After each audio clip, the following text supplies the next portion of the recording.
Hi guys, welcome to this video on the second part of Act 3 from Inspector Calls. And in this video we're going to be looking at the aftermath of the inspector's interrogation of the Birlings.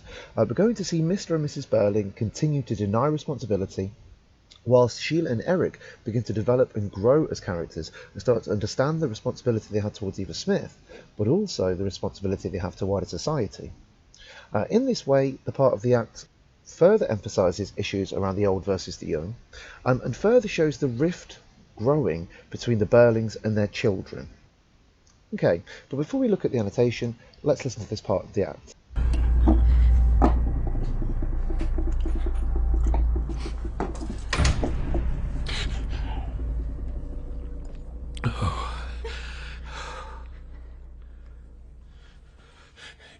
You're the one I blame for this, Eric. I'll bet I am. Yes, and you don't realise yet all you've done. There'd be a public scandal. Well, I don't care now. You don't seem to care about anything, but I care. I was almost certain for a knighthood in the next honours lesson. Oh, for God's sake. What does it matter now whether they give you a knighthood or not? Well, it doesn't matter to you. Apparently nothing matters to you. But it may interest you to know that until every penny of that money you stole is repaid, you'll work for nothing. And there's going to be no more of this drinking around the town and picking up women in the palace bar. I should think not, Eric. I'm absolutely ashamed of you. Well, I don't blame you, but don't forget, I'm ashamed of you as well. Yes, both of you. Drop that. There's every excuse for what both your mother and I did. But it turned out, unfortunately, that's all. That's all? Oh, well, what have you to say? Well, I don't know where to begin. Then don't. I behaved badly too. I know I did. I'm ashamed of it. But now you're beginning all over again to pretend that nothing much has happened. Nothing just happened. Haven't I already said there'll be a public scandal? And who will suffer from that more than I will? But that's not what I'm talking about. I don't care about that. The point is you don't seem to have learned anything. Oh, don't I? Well, you're quite wrong there. I've learned plenty tonight, and you don't want me to tell you what I've learned. When I look back on tonight, when I think of what I was feeling when the five of us sat down to dinner at that table... And do you remember what you said to me and Gerald after dinner? When you were feeling so pleased with yourself, you told us that a man has to make his own way, look after himself and mind his own business, that we weren't to take any notice of these cranks who tell us that everybody has to look after everybody else. Do you remember? Yes, and then one of those cranks walked in. The inspector. I didn't notice you told him it's every man for himself. Is that when the inspector came, just after Father said that? Yes. What of it? Now what's the matter, Sheila? It's strange. Very strange. I know what you're going to say, because I've been wondering myself. It doesn't much matter now, of course, but was he really a police inspector? Well, if he wasn't, it matters a devil of a lot. Makes all the difference. No, it doesn't. Oh, don't talk rubbish. Of course it does. Well, it doesn't to me, and it oughtn't to you either. Don't be childish, Sheila. I'm not being. If you want to know, it's you two who are being childish, trying not to face the facts. No, I won't have that sort of talk. Any more of that and you leave this room. That'll be terrible for her, won't it? I'm going anyhow in a minute or two. But don't you see? If all that's come out tonight is true, then it doesn't much matter who it was who made us confess. And it was true, wasn't it? Father turned the girl out of one job, and I had her turned out of another. Gerald kept her at a time when he was supposed to be too busy to see me. Eric... Well, we know what Eric did. And Mother hardened her heart and gave her the final push that finished her. That's what's important, and not whether a man is a police inspector or not. He was our police inspector, all right. That's what I mean. I have an idea, and I had it all along, vaguely, that there was something curious about him. He never seemed like an ordinary police inspector. You're right. I felt it too. Didn't you, Sybil? Well, I must say his manner was quite extraordinary, so rude and assertive. But look at the way he talked to me. Telling me to shut up, and so on. He must have known I was an ex-Lord Mayor and a magistrate and so forth. Besides, the way he talked, you remember? I mean, they don't talk like that. I've had dealings with dozens of them. We hardly ever told him anything he didn't know. Did you notice that? He had a bit of information left by the girl, and he made a few smart guesses. Yeah, but the fact remains that if we hadn't talked so much, he'd have had little to go on. And really, when I come to think of it, why you all had to go letting everything come out like that, well, it beats me. It's all right talking like that now, but he made us confess. He certainly didn't make me confess, as you call it. I told him quite plainly that I thought I had done no more than my duty. Oh, Mother. But the fact is, you allowed yourselves to be bluffed. I didn't notice you standing up to him. No, because by that time you'd admitted that you'd been taking money. What chance had I after that? I was a fool not to have insisted upon seeing him alone. That wouldn't have worked. Of course it wouldn't. Really? From the way you children talk, you might be wanting to help him instead of us. Now just be quiet, so that your father can decide what we ought to do. Yes, well, we'll have to do something. And get to work quickly, too. Okay, so let's look at the annotation. Now we pick up straight away after the inspector has left, and we see Birling immediately turn to Eric and try to pass blame onto him. He says, "You're the one I blame for this." And this again backs up the idea that Birling feels no responsibility for his actions, and he's always looking to pass the blame onto others to try and keep his own character pure.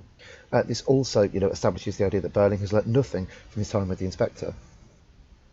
And indeed, as we look at the rest of this part of the act, we must really think about the fact that Birling and Mrs Birling, who are the old, really can't change as they are too set in their ways.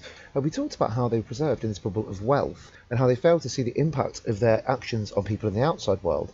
And I think that kind of leads to the fact that they really can't change. Birling here says there'll be a public scandal, says that he cares more about his public image than Eva's death, and his family breakdown, ultimately, because that's what this leads to.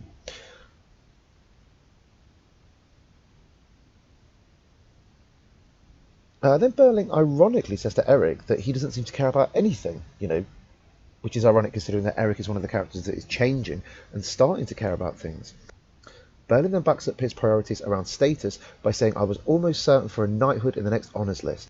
This shows that his priority is to improve his status rather than, be good or be a good force on the world. Birling shows that he only cares about the money, particularly in Eric's case. He says that until every penny of that money you stole is repaid, you'll work for nothing. He's going to force Eric to work until he's paid off that money.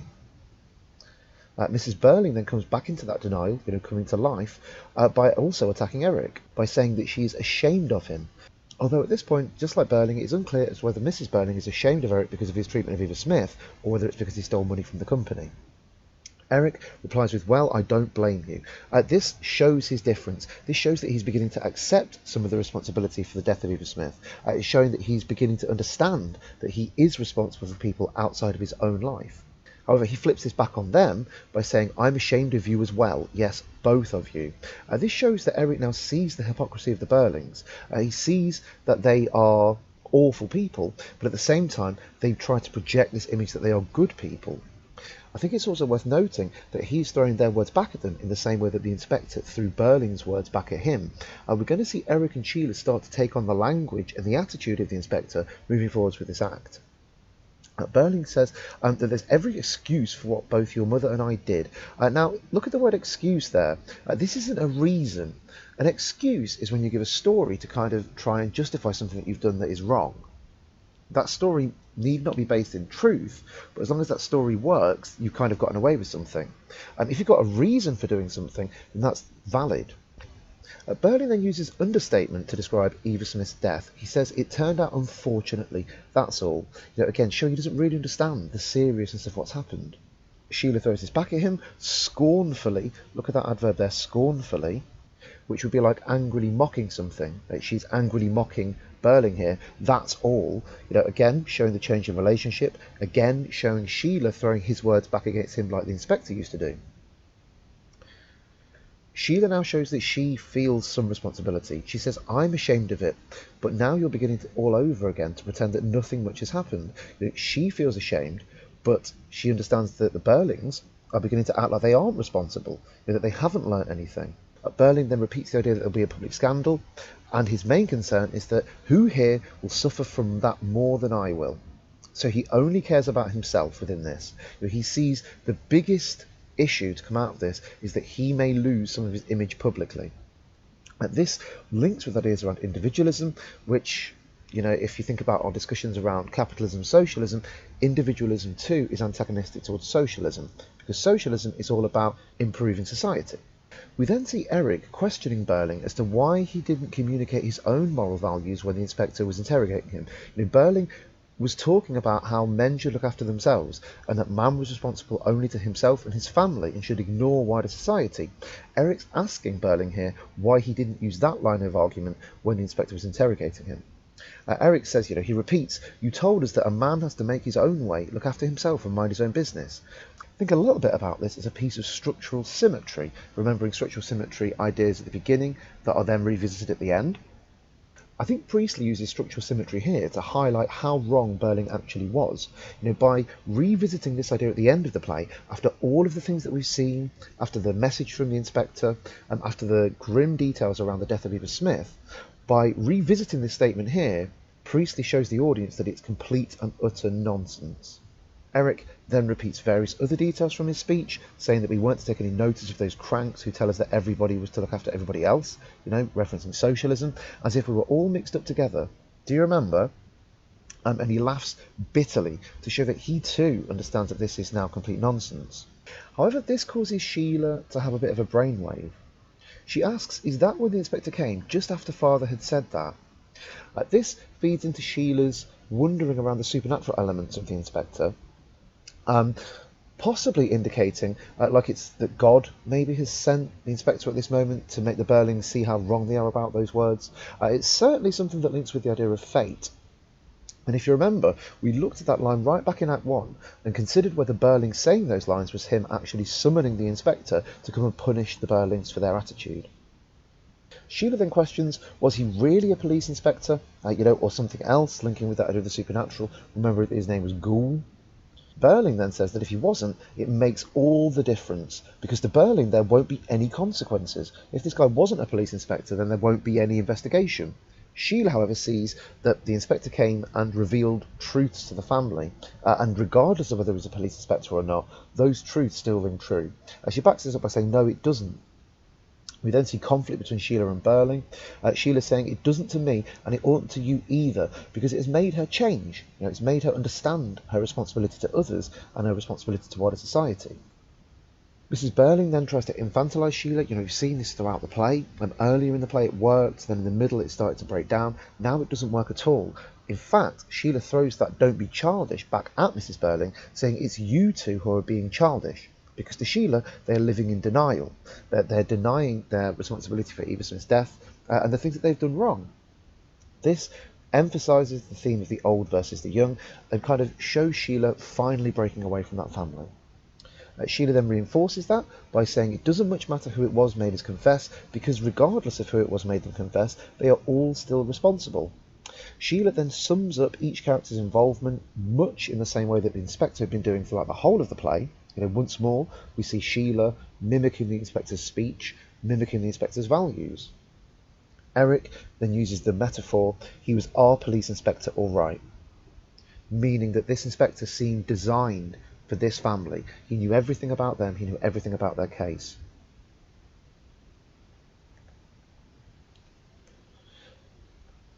Sheila then talks about a feeling that she had around him, saying that he never seemed like an ordinary police inspector, again, linking with the ideas of the supernatural.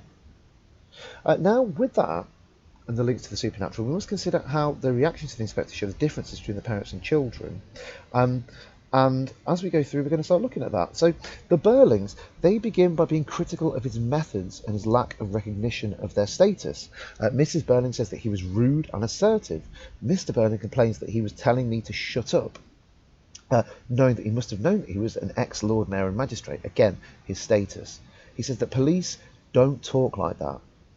Now, I think that this shows that they are sheltered, because the police certainly do talk to people like that. It's just that they are rich, and so they have never been talked to by police that way because of their wealth. Sheila then continues to try and break through, saying it doesn't make any real difference, again showing that the young accept responsibility, and so that they feel the inspector was fair. Eric saying Sheila's right. Birling then indicating that Eric is the only person that's actually confessed to a real crime, confessing to theft. And Birling, I think, shows that he believes that theft is worse than driving someone to suicide, because he says that on that basis, the inspector can ruin you. The ruination for stealing to Birling is worse than the ruination for pushing someone to commit suicide. Birling shows that he can't understand their social conscience. He says, why you all had to go letting everything come out like that beats me. Again, you know, that's kind of ironic because Birling too was taken in by the inspector, and Birling too confessed to all the things that he did. Mrs Birling again continued to live in denial, says, I thought I had done no more than my duty, you know, in not giving Eva Smith the money. Birling now really shows that split within the family, as Mrs Birling protests at being accused of being bluffed with Birling replying, no, not you, my dear, but these two. This shows that Birling and Sybil see themselves very much separate from Eric and Sheila. Birling then indicates that he believes the inspector was prejudiced against them, calling him a socialist or some sort of crank. You know, he sees socialism as bad, which is a typical capitalist perspective. Also, you know, this is an indication that the inspector was Priestley. Because remember, Priestley had really socialist views, and he used the inspector to try to communicate the values that he had in his own life. Eric finally indicating Birling's hypocrisy, saying, well, I didn't notice you standing up to him. You know, for all of Birling's talk, he is unable to defend himself against the inspector. And then we get Mrs Birling really voicing the split, you know, really voicing this view that Eric and Sheila are becoming more like the inspector, are becoming more socialist and more socially aware, by saying, really, from the way you children talk, you might be wanting to help him instead of us. Showing that she believes the children are now moving towards social responsibility rather than family responsibility. They believe that they need to help society rather than kind of negatively impact on society by only focusing on their families. Mrs Birling then says, now just be quiet so that your father can decide what we ought to do. This shows that she, you know, is sticking to that parent-child relationship. She feels she can still control her children. And then her final comment is a reference to the patriarchy. She says, so that your father can decide what we ought to do, you know, leaving all of the power and decision-making in Mr Birling's hands. Okay, so that's today's video. I hope you found that useful. I'll speak to you again soon. Bye-bye.